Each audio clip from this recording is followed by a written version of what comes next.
약은 내가 이름을 까먹었어. 우리 이제 엄청 편하게 할 거야 이게. 이렇게 그냥 하면서 하고 싶은 얘기 다 끝나면 일단 마무리하는 거. 견과류 중요하지. 자, 하겠습니다. 안녕하세요. 피플레어 신혜성 진필입니다. 반갑습니다, 여러분. 반갑습니다. 오늘부터는 약간 프리 토킹, 프리토킹. 다양한 주제로 하겠지만 이게 너무 이제 관련이 없는 얘기를 하면은 사람들이 싫어할 수 있기 때문에 어느 정도 이제 여러분들이 좋아할 만한 내용으로 저희가 구성을 했습니다. 휴가를 다녀오셨죠? 네, 다녔습니다. 며칠 갔다 오셨죠? 3일 갔다 왔고요. 사실 한 달 휴가를 우리가 유급으로 이렇게 하고 있어서 자유로운 편인데, 아이디어 샘은 휴가가 되고 한 달인데 아이디어 마켓은 휴가가 없어요. 아직 없죠. 네, 제대로 된 휴가를 지금 쓸 수가 없는 상태라. 여기가 이제 블랙 기업이라서 그런 게 아니라 아직 우리가 만들어진 지 거의 한두 달? 그렇죠. 새롭게 만들어진 회사라서 그렇고, 우리가 그래서 오늘 무슨 내용을 할까 하다가 그러면은 일론 머스크나 아니면 다른 특이한 휴가 제도가 있는 기업들이 있다면 그런 것들을 좀 얘기를 해보고, 우리 아이디어 마켓의 휴가 정책을 한번 대표님과 네. 한번 정해보는 협상하는. 협상 아닙니다. 이거 우리 직원들이 제일 재밌게 볼 거예요. 자, 일단은 일론 머스크, 네. 테슬라, 거의 제가 알기로는 애플과 더불어 네. 정말 일에 미쳐있는 기업으로 알고 있는데, 극악이죠. 이들은 휴가를 어떻게 보내고 있죠? 안 그래도 휴가에 대해서 궁금해서 저도 찾아봤어요. 그래서 찾아봤더니 역시나 40시간 근무는 기본이고. 그러니까 우리 주 40시간. 예, 주 40시간. 예를 들어서 근데 현 대통령님께서 72시간 우리 얘기하지 않았나요? 120시간을 얘기했었죠. 네, 40이면 뭐 별로 일도 안 하네요. 120을 7로 나누면 네. 17시간인데, 잠을 6시간 정도 자면 밥 먹는 시간 30분씩, 20분씩 하고 화장실 갔다 오는 시간 10분씩 해서 그쵸. 하루가 꽉 차죠. 예. 17시간이면 거의 촬영 현장에서 하루. 네. 그런 아니면 건데. 4시간 자던가. 화장실도 가고 밥도 제대로 먹으려면 4시간 자던가. 그래서 돈은 많이 벌겠다, 돈은. 17시간이면은 최소 지금 최저임금 한 만 얼마인데, 그쵸? 만 원대 아닌가요? 근데 놀랍게, 네. 만 원대 뭐 이런 거 떠나서, 근데 이 120시간을 똑같이 말하는 사람이 또 있어요. 누구요? 일론 머스크. 와. 승열이 형! 일론 머스크 보고 말한 거였어. 일론 머스크가. 우리를 그냥 한국을 테슬라화 하기 위해서. 아니, 이제 테슬라 CEO화. CEO와. 우리를. 형님은 나는 성열이 형 뭐라고 하면 안 돼요? 뭐라고 안 하지, 나는. 네. 다 그렇게 다 일했으면 좋겠어. 네. 아이디어 마켓. 탈출만이 보고 있나? 정답이다. 네. 자, 일론 머스크가 되지. 그런 생각 가지고 있는지 잘 몰랐는데. 그게 왜 그러냐면, 네. 2018년에 이제 인터뷰 때 했던 얘기예요. 그때 테슬라 공장 램프업도 해야 되고, 그리고 회사 상황이 좋지 않았던 시기가 있어가지고, 일론 머스크가 집에 안 들어가고 공장에서 자는 걸로 유명했어요. 그렇죠. 그러니까 공장에서 최소 6시간만 잠을 자고 계속 일만 한다고 얘기를 하고, 자기가 그걸 계산해보니까 120시간이라고 인터뷰를 했던 거예요. 근데 그런 얘기 하는 사람들 중에 중간중간 잘 자던데. 중간중간 잘 수도 있겠지. 2시간 정도. 그 세간 그걸 안 세고. 그쵸. 근데 일론 머스크는 그 직원들이 막 기립박수 할 정도로 일을 빡세게 했던 걸로 유명하니까. 그러니까 테슬라 힘들 때 일했던 게 아마 그거보다 더 극악이었을 수도 있어요. 그 상황 자체가 특별한 상황이고, 그리고 뭐 40시간 일할 때도 있고 60시간 일할 때도 있고 막 그렇게 뭔가 다른 인터뷰 보면은, 그러니까 인터뷰가 아니고 좀 레딧에 도는 그런 정보나 막 이런 것들 짜집게 하다 보면은 항상 120시간 일하는 건 아니고 요즘은 좀 나아진 것 같은데, 근데 공장에 소파 놓고 집도 다 판 사람이니까 그 시간을 채울 수 있겠죠. 어떻게 보면 공장에만 계속 있으면. 120시간. 말도 안 되는 것 같지만. 근데 신 대표님도 진짜 말도 안 되게 일하시잖아요. 그거는 회사가 지금 안정화 안 돼서. 네. 그러면은 그거를 이제 직원들이 보고서 알아서 저희한테 그런 거 보낸 적 있거든요. 뭐? 술 강요 문화가 너무 싫다. 강요하지 말고 알아서 먹을 것이지 하면서 이제 개그 같은 걸 하나 보냈는데 그것처럼 나는 일을 강요하고 싶지 않다. 너네들이 재택근무를 할지언정 알아서 일해라. 약간 그런 느낌인 건가요? 아니요, 뭐. 눈치 주는 거, 눈치. 눈치 안 줬어요. 저도 그래서 최근에. 저는 워라밸을 추구합니다. 네, 저도 그래서 최근에 집에 막 12시에 들어갈 때 있고, 새벽. 아니, 누가 뭐 12시까지 있으라고 한 적도 없고. 한 적은 없지만, 이제 업로드를 하려면은 그 시간이 아니면은 올릴 수가 없고, 또. 아침에 늦게 나오는 건 뭐죠? 오늘 몇 시 나왔죠? 오늘 몇 시에 나왔죠? 오후 5시. 지금 뭐 하자는 거야 지금. 그래서 12시에 나 들어갔다. 한국말을 끝까지 들어야 돼요. 네. 자, 그런데 이제 일론 머스크가 이렇게 일을 열심히 하는 건 알겠는데 우리의 주 목적은 그러면 어떻게 휴가를 보내느냐? 일단 일론이 어떻게 휴가 보내는지부터 일단 듣고 싶습니다. 일론 머스크가 휴가를 잘 안 가는 걸로 유명해요.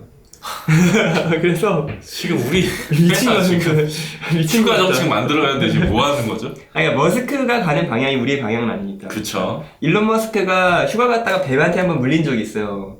그래서 드라마에서 패러디 한 적도 있었는데 우리나라 드라마에서 일론 머스크를 만나서 치료해주는 걸로 이렇게 패러디된 게 있었어요. 아하. 그때 뱀에 물렸던 실제 실화 바탕으로 패러디한 거고, 그때 일론 머스크가 자기는 휴가를 떠나면 안 되는구나 라고 생각을 해서 그때 이후로 일만 하는, 일을 해야 한다는 그런 극단적인 생각을 했대요. 웃기긴 한데 근데 진짜 실제로 거의 휴가를 안 가는 사람이라 거의 뭐 맨날 일하고, 그리고 내가 그래서 찾아봐서 스페이스X도 찾아보고 테슬라도 직원들 찾아봤는데 일단 테슬라 공장 몇 시간 일할 것 같아요? 공장 그래도 한 10시간 10시간? 거의 교대니까 3교대 2교대 12시간씩 12시간이면 뭐 합리적인데 4일 근무하고 3일 휴가 48시간이고 오피스는 40시간 기준. 그런데 레딧이나 다른 데 보니까 40시간 일만 일하는 것 같지 않고, 그리고 일론 머스크가 트위터로 썼던 글이 하나 유명한 게 있죠. 뭐죠? 우린 재택근무 안 할 거고 최소한 회사에 나와서 40시간 이상 일해라. 그러니까 40시간은 40시간은 최소고 나머지는 알아서 거라. 제가 아까 보내드렸던 알아서 그냥 해라. 강제로 시키기 전에 알아서 해라. 그래서 직군에 따라서 60시간에서 막 100시간까지 많이 일하는 것 같고, 그 정확한 시간에 대해서 이렇게 알 수가 없어요. 다들 레딧에 우리 회사에 나 진짜 일하는 사람인데 뭐 이 정도 일했어 뭐 이렇게 댓글 다 믿을 순 없잖아요. 그렇죠. 근데 그 근방에 있는 회사들보다 더 많이 일하는 건 확실한 것 같고, 제 생각에는 스페이스X에서 비교적 이제 조금 믿을만하게 좀 써준 글을 보니까, 그러니까 스페이스X 가고 싶은 사람들 많잖아요. 그렇죠. 저도. 그래서 거기에 근무하고 싶은 사람들이 질문을 했는데 몇 시간이나 일하는지, 휴가 정책은 어떤지 막 이런 걸 물어봤는데 근무 시간은 보통 60시간에서 100시간 정도 일한다. 100시간. 보통, 그러니까 직군에 따라 다르고 그러는데 스페이스X가 그 정도면 테슬라에서 연구직에 있는 사람들은 대충 그 정도를 비슷하게 하지 않을까. 그리고 일론 머스크가 또 나와서 한마디 한 적 있죠. 뭐라고 하죠? 우리는 기술적 수동원이다. 그리고 여자 직원 별로 고용하고 싶지 않고 임신이나 출산에 대한 것보다 그런 거 뭐 생각 안 하고 일만 죽어라 할 젊은 남성들을 좀 원하는 느낌으로 해서 또 비난 한번 받고. 일론은 거의 뭐 장난 아니죠. 그런 쪽으로 거의 악마 같은 그런 이야기를 했는데, 근데 여러분이 그게 되게 나쁘다고 생각할 수 있잖아요. 근데 이게 약간 좀 다르게 봐야 될 게, 워라밸을 추구하는 회사는 되게 좋은데 어떤 사람들은 뭔가를 이루고 싶은 사람들도 있거든요. 그 사람들은 제일 중요한 가치가 쉬는 게 아니에요. 그래서 그 가치를 이루기 위해서 나는 진짜 다행성 종족이 되는 인간을 원해. 그래서 내가 로켓으로 화성까지 가서 내 업적을 달성할 거야. 업적 달성하면 취업 더 이상 이제 일 안 하고 교수 생활 할 수도 있고, 어떤 내가 하고 싶은 게 그런 거야. 그럼 이 사람들은 누가 뭐라고 안 해도 진짜 120시간 일할 수도 있어요. 근데 이런 사람들이 가는 회사예요. 그런 사람들만 모으고 그런 사람들만 가가니까 워라벨 생각하고 테슬라에서 스톡옵션 잘 받아야지 하고 왔던 사람들은 다 실망하고 도망가요. 그래서 이직률이 높아요.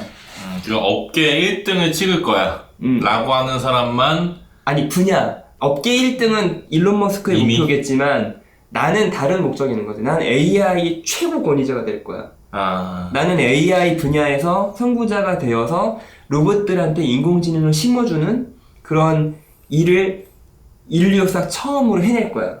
자율주행 자동차를 내 손으로 완성할 거야. 이런 사명감 있는 사람들은 사실 약간 똘끼가 있어요. 근데 맞아요. 그런 사람들 모은다고 이미 써있어. 어떻게 보면 스타트업 정신도 강조하고 회사 규모가 큰데, 그리고 실제로 그런 사람들은 돈이 문제가 아니에요.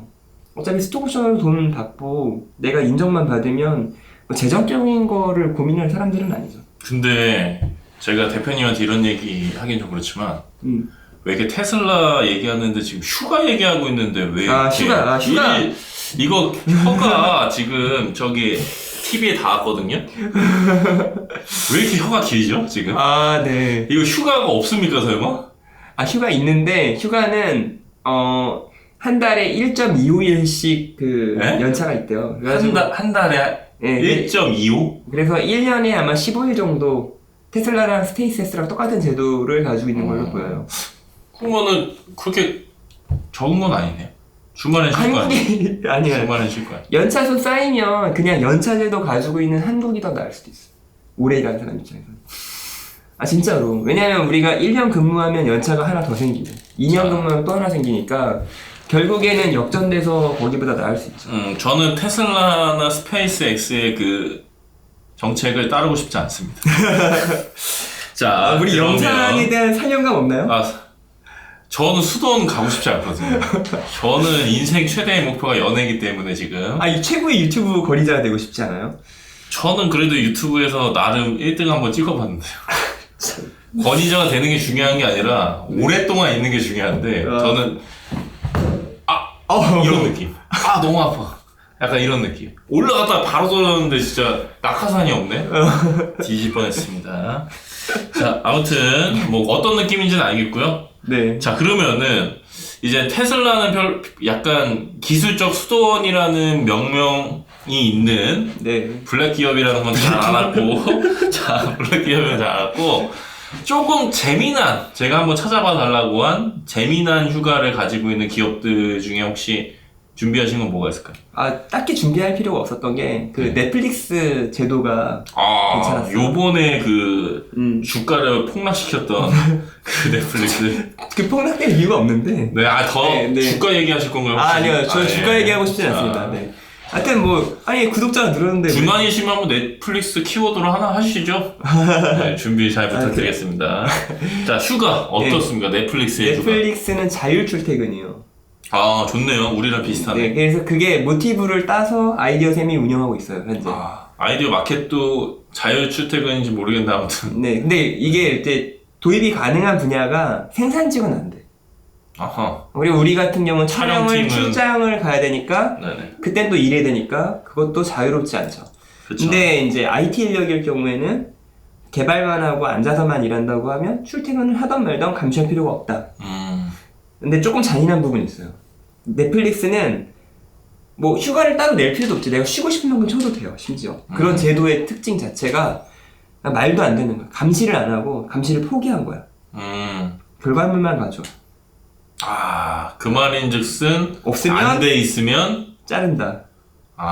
네, 그래서 약간 제도가 이게 편하게 쉴 수 있는 상태는 사실 완전히 편하게 쉴 수 있는 상태는 아니에요. 근데 내가 능력이 되고 내가 좀 잘 일을 하는 스타일이면 거의 천국이죠. 사실 최근에 이제 장애를 갖고 계신 분들에 대한 제 관심이 좀 많이 좀 늘어나고 있는 상황인데, 영상에 그 뭐 장애를 갖고 계신 분들, 최소 이제 청각 장애를 갖고 있는 분들을 위해서 자막 같은 거 신경 썼으면 좋겠다라는 생각을 하고 있었는데, 그걸 되게 잘하고 있는 것 중에 하나가 이제 넷플릭스. 예를 들어서 소리까지도 자막으로 쳐주거든요. 그래가지고 와, 넷플릭스 일 잘한다 했는데 이런 게 있었군요. 일을 잘하죠. 일을 잘해야 안 잘리죠.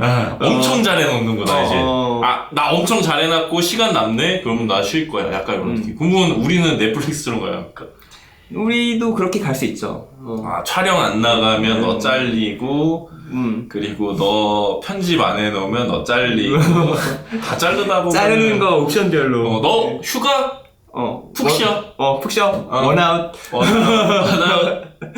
푹 쉬어. 투아웃. 너 아팠어? 외주 썼는데 얘 좀 비싸네?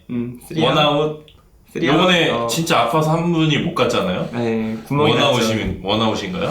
네, 누구라고 말하지 않겠지만, 네, 외주 용역이 급하게 들어간 네. 상황이 됐고. 근데 아프면 뭐 어쩔 수 없으니까. 아픈 거니까. 네.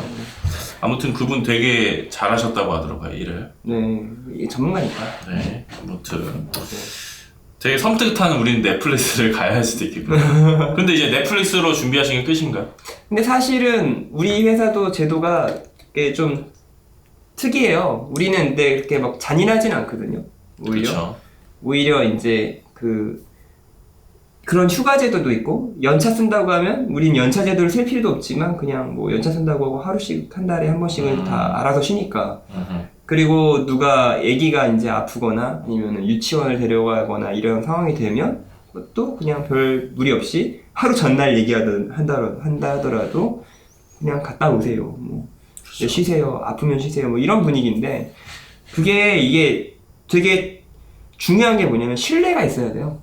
맞아요. 예를 들어 넷플릭스처럼 인원이 크면 신뢰 관계로 유지되는 게 좀 힘들 수도 있어요. 왜냐면 내가 그 사람을 잘 몰라. 근데 감시는 하지 않고 내가 어떻게 그 사람이 일했는지를 알 수 있을까요? 그냥 결과물 보고 결과물이 퀄리티가 떨어지면 약간 이제 점점 이제 퇴사 쪽으로 가까워지는 거죠. 네, 강제 퇴사 쪽으로. 뭐 그런 식으로 할 수도 있지만 우리 같은 경우는 너무 오랫동안 같이 알고 지내면서 일한 부분도 있고, 그리고 생산량을 대충 알아요. 그럼 내가 이번 달에는 좀 미달이었어. 내가 이번에 좀 많이 쉰 것 같아. 미안하면 평일이나 일요일까지 해가지고 조금 더 일을 넣는다든지. 그러니까 우린 기본적으로 자존감에 대한 거를 믿으니까 이 사람들이 나를 증명하기 위해서 일을 알아서 할 거라 믿는 거죠. 아, 맞습니다. 저도 최근에 너무 놀아서 탭플릭스 진짜 열심히 올렸거든요. 네, 근데 되게 안타까운 거는 그 탭플릭스로 인해서 이제 신 대표님이 그래도 나름 고통을 받는 걸 보면서 편하게 지내셨거든요. 영상을 보시면서. 자, 그게 또 안타깝긴 했는데 그래서 이제 앞으로는 원앵글로 프리하게 점점 편하게 찍고 네, 있습니다. 점점 편하게 찍을 거고 네. 그게 조회수랑 전혀 상관이 없다는 걸 느꼈기 때문에 유튜브는 이런 게 별로 중요한 것 같지 않아요. 네, 아무튼 뭐 신뢰관계를 통해 가지고 앞으로의 휴가는 알아서 얘도 알아서. 근데 이게 진짜 좋은 게 뭐냐면 일단 출퇴근을 안 하면 교통비가 붙죠. 그리고 오가는 시간이 4시간이 돼요. 그럼 공부를 하거나 놀거나 해요. 이게 복지예요. 그게 뭐 표현이 있었는데 디지털 모직이라고? 노마드? 디지털 노마드는 아예 그냥 다른 데 가서 일을 하는 거.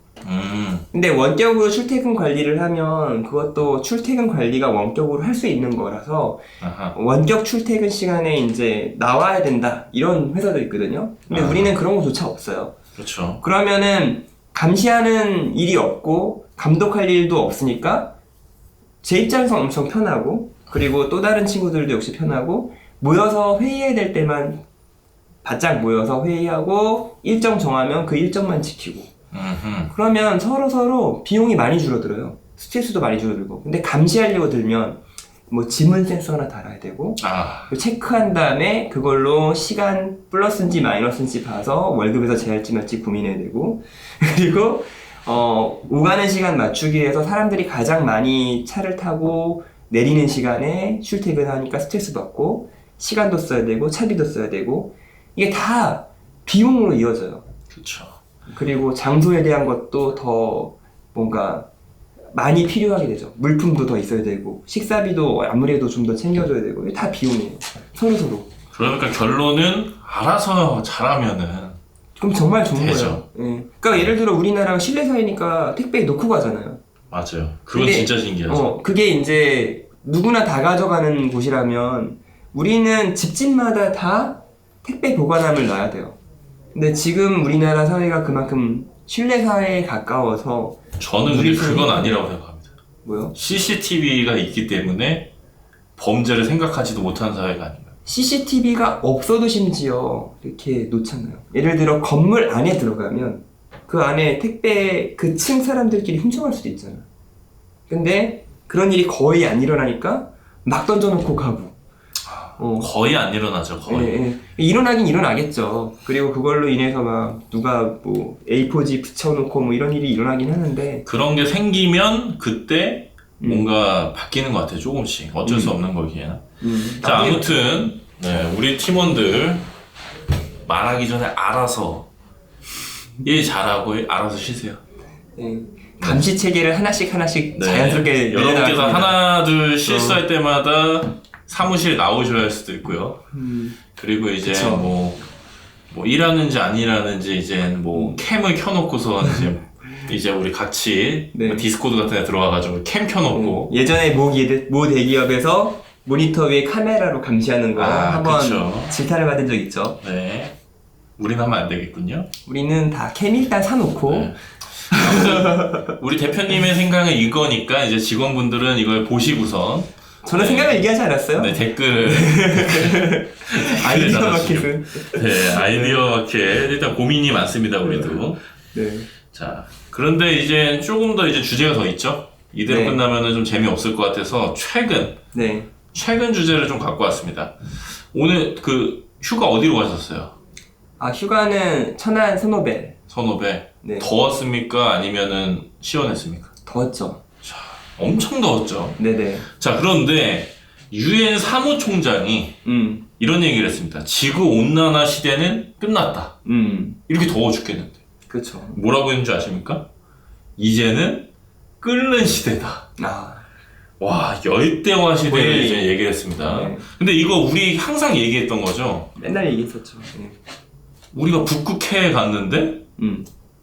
눈이 오는 게 아니라, 비가 더 왜 많이 비가 더 많이 오고, 그리고 얼음을 우리가 단단한 데 올라가서 이제 연구를 해야 하는데, 얼음이 생각보다 단단한 데가 별로 없었다. 전반적으로 얇았어요. 얇았어요. 그 말은 뭐냐면 이미 전조 증상은 있었습니다. 작년부터. 그게 이제 원래 북극해가 겨울에는 두꺼워지고 그리고 이제 여름에는 얇아져요. 그렇죠. 어쩔 수 없지만. 그래서 유빙이 떠다니는데 그게 이제 확연하게 좀 느껴졌던 거죠. 왜냐면 우리가 처음에 갈 때는 야 여기 해빙이 많아서 뭐 우리가 그 위에 올라가서 실험할 수 있는 공간이 많겠다라고 하고서 레이더를 보고 갔더니 그러니까 면적은 많았는데 두께가 얇아서 그렇죠. 착륙을 못하는 거가 우리 한 2, 3일 찾았나? 네. 네, 그리고 저는 선발대로서 헬기 타고서 그 빙판에서 위에서 이게 단단한지 이게 위에서 바운스 치는 게 있는데 네.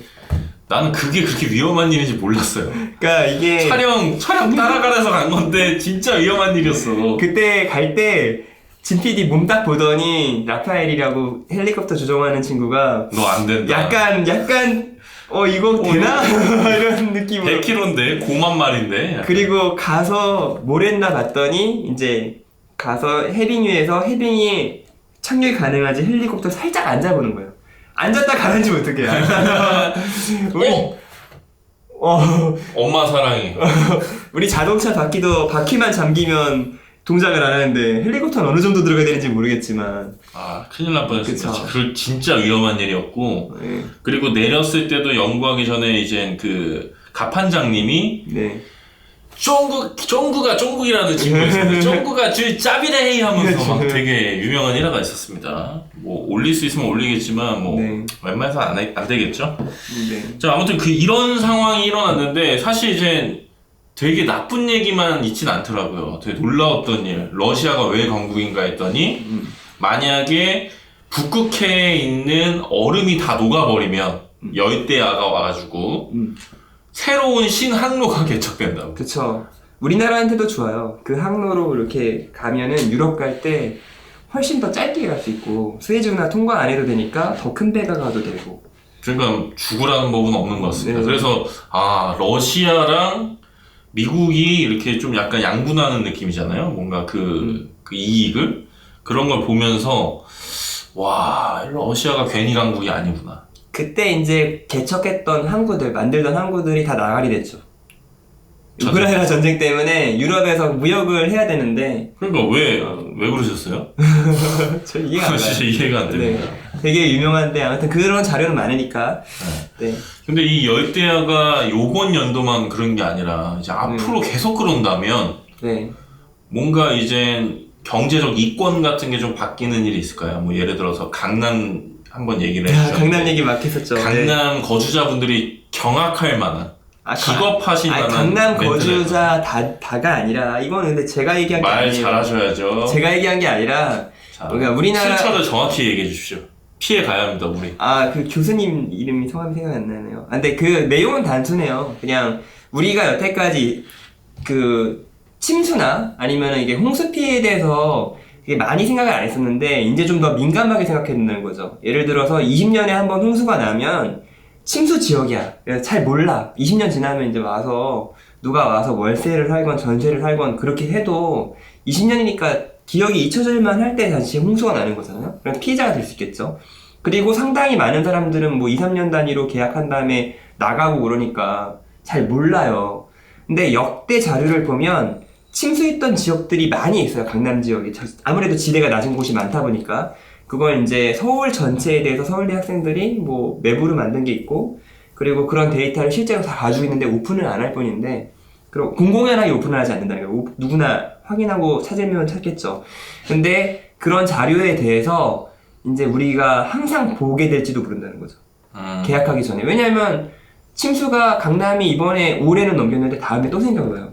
그러면 어떤 일이 벌어지냐면 저번 집도 침수 피해, 2년 후 계약한 사람도 침수 피해, 침수 피해. 이거 못 피해요, 이건. 저 엄청난 부동산 어플 계획이 생각났습니다. 뭔가요? 그 집에 방명록처럼 기록을 하나 남길 수 있는 거예요. 그래가지고 여기서 바퀴벌레 나옴. 여기 침수됐음. 푸른 곰팡 입힘. 제가 지금 살고 있는 부평집은 그 얘기 하고 싶거든요. 귀가 먹음. 이상한 진동음이 계속 들려가지고 지금 제 귀가 잘 안 들리거든요. 평소에도 안 들어요? 네. 제가 말을 이렇게 제대로 하는지 잘 모르겠어요. 전달이 안 되더라고요. 네, 알겠습니다. 자, 아무튼 뭐 여러 가지 아이디어도 좋지만 요건 오픈 소스로 내릴 테니까 하고 싶으신 분은 하세요. 자, 아무튼 뭐 엘니뇨 현상이 이제 뭐 끝나고 엘니뇨 맞나요? 네, 슈퍼 엘니뇨. 네, 슈퍼 엘니뇨 현상이 왔는데 올 것 같다. 네, 올 것 같다. 근데 왜 유엔 사무총장이 이런 얘기를 합니까? 유엔 사무총장은 뭐 세계에 관한 모든 이야기를 다 하니까 뭐 자연스럽죠. 네. 그래가지고 엄청 웃겼어요. 이제 지금 온난화의 시대는 끝났다. 그래서 뭔 개소리야? 약간 이런 느낌이었는데 이제는 보일링. 네, 보일링이죠. 끌어오르는 시대. 글로벌 보일링이라고 써요. 네, 글로벌 보일링. 네. 모든 곳이 다. 와, 그래서 저는 그러다가 이제 밖에 저도 돌아다니다가 지하 상가로 갔더니 너무 시원한 거예요. 그래서 일론 머스크가 괜히 땅 파는 게 아닌가. 보링 컴퍼니 주가 상승하나요? 할 것 같습니다. 진짜 땅 기가 막히게 팔면 밖에 돌아다니지 않아도 되잖아요. 그쵸. 그리고 거기서 전기 자동차 하면 매연 없잖아요. 근데 진짜 이게 우리나라도 요즘에 되게 문제인 게 날씨가 맑다가 갑자기 비 오고 비 오다 또 갑자기 맑고 이런 게 약간 이제 아열대 기후가 원래 그렇대요. 그래서 아열대 기후화 되고 있다고 하더라고요. 그럼 궁금한 건 아열대에 있으신 분은 더 더워졌습니까?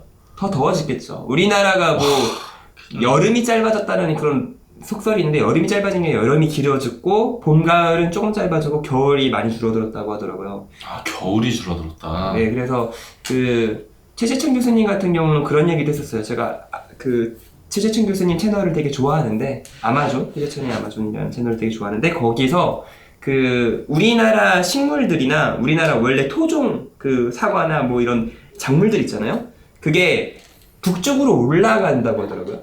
점점점 남쪽에 있다가 북쪽으로 점점 올라가는 거죠. 그래서 올라가서 이제 이게 옆으로 갈 때는 5km 정도 가면 뭐 몇 도 낮아지는 게 위로 올라가면 한 500m? 뭐 하여튼 그 정도 돼가지고 애들이 올라가는데 막판에 어떻게 되냐면 우리나라에서 북쪽으로 다 올라가서 북한으로 가버리고 작물들이. 그리고 이 산으로 올라가던 애들은 산의 끝에 한계가 있으니까 더 못 올라가잖아. 그럼 여기서 바글바글 하다가 종말을 맞는다고 하더라고요. 그래서 결국에는 우리가 예전에 한번 얘기했던 스마트팜이 되게 중요하게 스마트팜 없으면 안 돼요. 우리도 우리 배터리 아저씨처럼 주식 하나 잡아가지고 예? 찍어서 우리 주식 전문가 되는 거 어떠십니까? 예를 들어서 스마트팜에 투자하세요 뭐 이런 식으로. 네, 사실 진짜 되게 중요한 건데 스마트팜은 대기업이 하는 게 좋을 것 같아요. 저는 국가적으로. 그러니까 우리 식량안보 같은 경우는 쌀 외에 다른 건 다 자급이 안 되는 걸로 알고 있거든요. 그래서 그거 만약 안 되면 어떻게 되죠? 그렇죠, 난리 나죠. 우리 다 굶어 죽을 수도 있으니까. 뭐 다른 나라도 지금보다 온난화로 인해서 온난화가 아니라 뭐라고? 끓는 거? 보일링? 글로벌 보일링으로 인해서 글로벌 열대화로 인해서 식량 자급에 우리나라가 문제가 생겼어요. 그럼 우리나라 돈이 많은 나라니까 사오면 된다는 논리를 되게 많이 들었거든요. 맞아. 근데 그것도 한계가 있어요. 근데 사실 그 사온다는 것도 사실 요번에 전쟁으로 그게 얼마나 위험한 행동인지 다들 알지 않았을까요? 밀가루 값이 그렇게 올라가는데. 근데 밀 같은 경우는 이게 놀랍게도 밀이 전 세계적으로 재배되는 작물이다 보니까 우크라이나랑 러시아가 경쟁력이 좋고 이게 이곳에서 사면 되는 거라서 큰 문제가 이제 없었던 건데 문제가 생긴 거잖아요. 그래서 이쪽 거래처들이 이제 공급 라인이 막힌 건데 이제 다른 대처하는 곳을 찾은 거예요. 조금 비싸고 조금 더 옮기기 힘들지만 그래서 대처가 가능한 작물이라고 하더라고요. 오히려.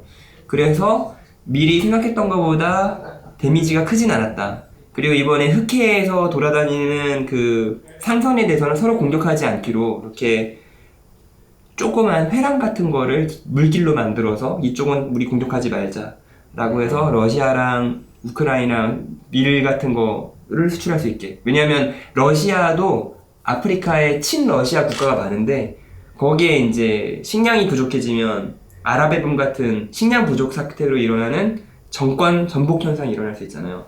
그럼 반러시아의 정부가 탄생할 수 있으니까 이제 마지못해서 열어주는 것 같아요. 그래서 사실 밀은 어떻게든 해결이 된 상태라고 들었습니다. 그러니까 이 지경이 될 때까지 정신 못 차리면은 안 되겠죠? 자, 그런데 여기서 좀 이제 딴 얘기 하나, 새로운 이슈 하나. 난 진짜 이게 믿겨지지가 않아요. 모든 이 테크의 비밀이 밝혀진 것 같습니다. 요번에 미국이 네. 청문회를 했는데 네. UFO의 가능성을 인정을 했고 인간이 아닌 존재의 유해를 보관하고 있다라는 얘기를 했습니다. 이게 카더라도 아니야, 심지어. 청문회에서 얘기했어. 그러니까 이게 이런 거 많이 해요. 미국에 종종 이런 게 있어요. 근데 저는 이게 뭐 예전부터 음모론이 너무 많아서. 네. 근데 왜 청문회라는 공신력 있는 기관의 그 상황에서 이런 얘기를 하는 거죠? 뭐 원래 그런 게 있어요. 우리 청문회나 이렇게 막 하면은 뭐 마이크로소프트도 모르는 사람도 나와서 뭐라고 하고 아무튼 그런 쇼잉 그런 것들이 일어나니까 뭐 이게 이제 쇼맨십인지 아니면 진짜 외계인이 있는데 그 시체를 보관하고 있는지는 진실은 모르겠죠. 근데 저는 이걸 믿지는 않고요. 그냥 약간 오히려 일론 머스크나 이런 그 스페이스X 같은 경우는 수도 없이 지금 일주일에 한 번씩 필콘 헤비를 날리고 있는데 거의. 그러니까 일론 머스크가 그 스페이스X가 실패하던 와중에 외계인과 접촉했다는 얘기도 있어요. 그러니까 이제 그 기술력을 받아서 말도 안 되는 이 추진체가 다시 돌아오는. 생각 안 나. 러시아의 과학자. 그리고 화성에 계속 가려고 하는 이유가 자기 고향으로 가려고 한다는 얘기가 있습니다. 일론 머스크가 트위터에 내가 외계인이라고 하는데 사람들이 안 믿는다라고 이렇게 쓴 적이 있긴 하죠. 그리고 이제 일론 머스크가 reptilian이라는 도마뱀 종족이라는 얘기도 있는데 그거에 대해서 해명 좀 해주십시오. 너무 많이 가니까 어디까지 뜯어야 될지 모르겠는데. 아무튼 그 정도로 물론 제가 농담으로 이 자리에서 만든 거지만 그 정도로 기술력이 좀 말도 안 되게 좀 차이가 나고 있지 않나. 근데 되게 우리가 좀 간과하는 게 네. 우리 처음 로켓 만들 때 그 로켓 과학 발전할 때 초창기에 그 과학사를 보면은 진짜 천재들 많아요. 이 51구역이나 뭐 아니면은 그 UFO 음모론 유명한 음모론 되게 많잖아요. 그런 거 이전에 로켓 과학 쪽에서의 발상들을 보면 사람의 머리와 그 창의력, 인지력 같은 거는 되게 훌륭해요. 예를 들어 로켓가 이렇게 펑퍼짐하게 치마로 된 형태로 가지고 있는 그거에 대해서 제가 원리를 듣고서 되게 놀랐었는데 이게 저항이 점점 커져서 오히려 느려지지 않을까라고 생각할 정도로 그 러시아 과학자가 설계한 로켓의 모양은 좀 이상해. 바닥이 막 치마처럼 돼 있어. 이렇게 그 옛날 치마처럼. 그리고 위는 뾰족하고 이런 식으로. 왜 그렇게 만들었을까? 그거 저한테 보면 모르죠.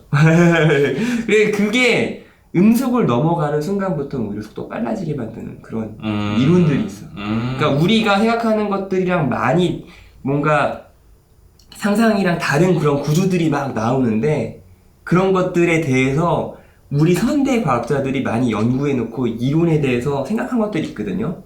그런 걸 차곡차곡 쌓아서 지금 이런 로켓을 발사하고 다시 돌아오는 이 지경까지 온 거지.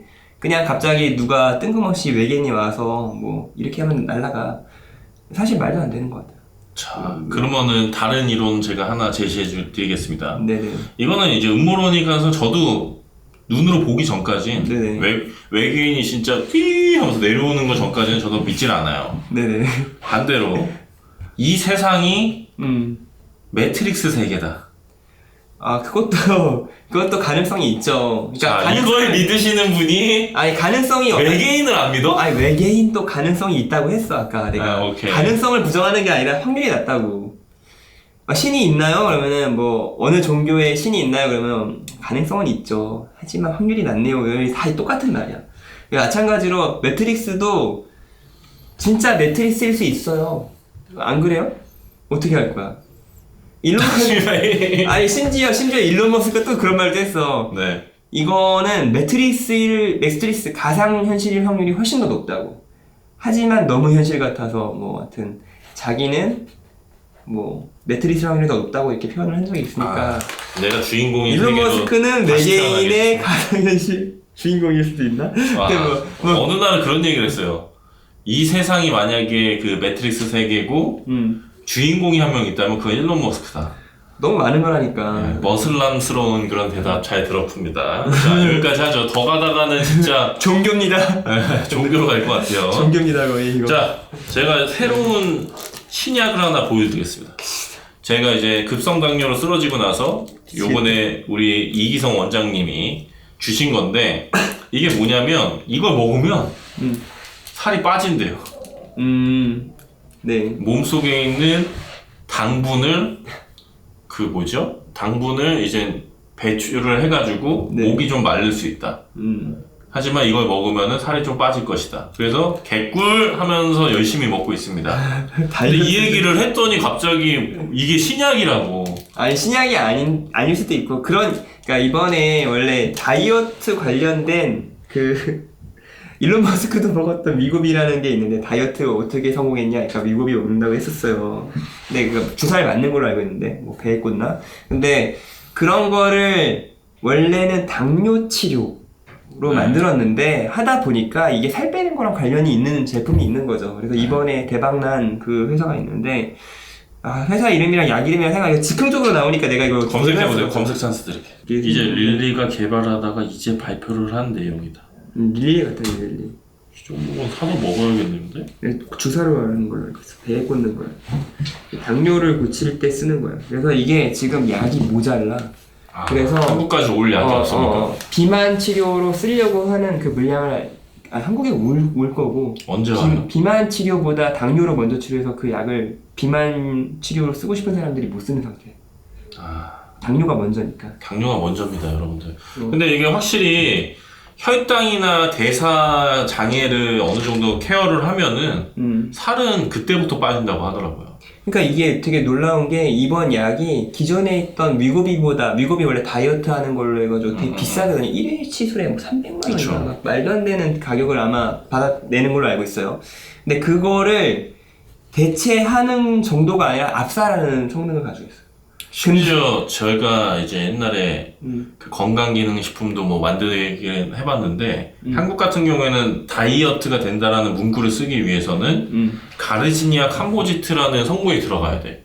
근데 그 성분이 들어가면 문제가 뭐냐면 간이 안 좋아져요. 얘는 부작용도 없대요. 네, 근데 그런 것도 없다고 하면은 거의 뭐 그리고 끔찍하다 끔찍해. 완전 만병통치약인 게 치매도 좋아진다고. 치매 예방도 되고 와. 다이어트도 되고 그 다음에 당뇨도 잡고 개꿀이네. 그리고 또 하나 있었는데 골다공증도 막아준대. 보통 다이어트가 되면 골밀도가 떨어지는데 그것도 잡아준대요. 예. 엄청 비싸겠다 근데. 비쌀 것 같아요. 예, 그리고 근데 다이어트에 관심 있는 사람들은 몇백만 원씩도 그냥 쓰거든요. 그리고 그렇게 불합리한 가격을 내지 않을 것 같다는 생각이 드는 게 많은 사람들이 써야 되잖아. 그러면 그 이제 모수가 커지려면은 가격을 너무 높게 책정해버리면 또 문제가 되니까. 근데 이런 얘기하니까 좀 그런데 옛날에는 아주 옛날 조선시대나 이럴 때는 부자의 기준이 뚱뚱한 사람이었고 지금 같은 경우에는 이제 탄수화물이나 이런 것들이 좀 많이 있는 팽배한 시대에서는 오히려 다이어트나 마른 사람들이 이제 좀 부자의 기준이 된 것 같아요. 오히려 가난한 사람들은 뚱뚱한 경우가 많고 그러면은 이제 부자의 기준이 뭔가 이 다이어트도 아니다 라고 하면 앞으로 부자의 기준은 뭐가 될까요? 그 한마디 해주고 이제 마무리하면 될 것 같습니다. 부자의 기준이 옛날에 뚱뚱한 사람, 지금은 마르고 이제 탄력 있는 사람이라고 치면 네. 이제 앞으로는 부자의 기준은 뭡니까? 명쾌하게 쉬운 방법도 있지만 딱 얘기해 주시죠. 신체적으로. 신체적으로 네. 신체적으로 내가 근데 나 생각이 있어. 나 마음이랑 마인드 관련된 걸로 극복하려고 했는데 제가 먼저 얘기해 볼까요? 네. 이제는 이제 그 맞춤 제작의 시대가 오겠죠. 맞춤 제작이 시대. 네. 팔도 아파? 기계팔. 기계팔. 부자는 최신형 하드웨어를 장착한 사람으로. 그쵸. 네, 휴머노이드. 아니, 사람이 아니지, 휴머노이드로. 휴머노이드. 네. 왜냐면은 우리가 사이보그라고 해야 되나? 그 네. 머리에다 이거 네. 칩 박으면은 네. 다 되지 않겠습니까? 사이버펑크 시대가 올 수도 휴머노이드가 있겠네. 아니라 사이보그죠. 사람이 개조된 거니까 사이보그가 맞아요. 이제 여러분 고십니다. 네네. 저는 20.0의 눈을 가지고 그리고 저는 편하게 그렇게 할래요. 그냥 눈에 카메라 달겠습니다. 당연히 편하게. 기억 장치는 당연히 해마에다 딱 붙여서 이렇게 그래서 기억하고. 이제 힘들게 이렇게 설치 안 하고 네. 이제 촬영하는 시대가 오지 않을까. 여자친구는 사이보그 피곤하니까 휴머노이드로. 너무 피곤해. 같이 사는 거 이렇게 힘든지 몰랐어요. 진짜 생각만 네. 하던 시대가 네. 오고 있네요. 네, 세상에 맞춰줄 게 많죠? 네. 자, 지금 뭐 20분만 하는 게 아니라 지금 몇 분입니까? 한 40 몇 분 한 것 같은데 네. 어떠셨나요? 오늘 이렇게 촬영하는 거. 재밌네요. 오히려 이게 더 재밌네요. 네, 시간도 신경 안 쓰고. 그렇죠. 저만 재밌고 여러분은 재미없으면 일단 제가 만족이 생겨 다행인가요? 여러분들 조회수로 혼내주시면 돼요. 이게 네. 1000도 안 나온다? 그러면은 네. 바로 편집 들어가겠습니다. 네, 알겠습니다. 네, 아무튼 뭐 마무리하시죠. 저희 이야기가 좀 쓰잘데기 없긴 했지만 재밌었다면 좋아요와 구독, 알람 설정까지 감사합니다.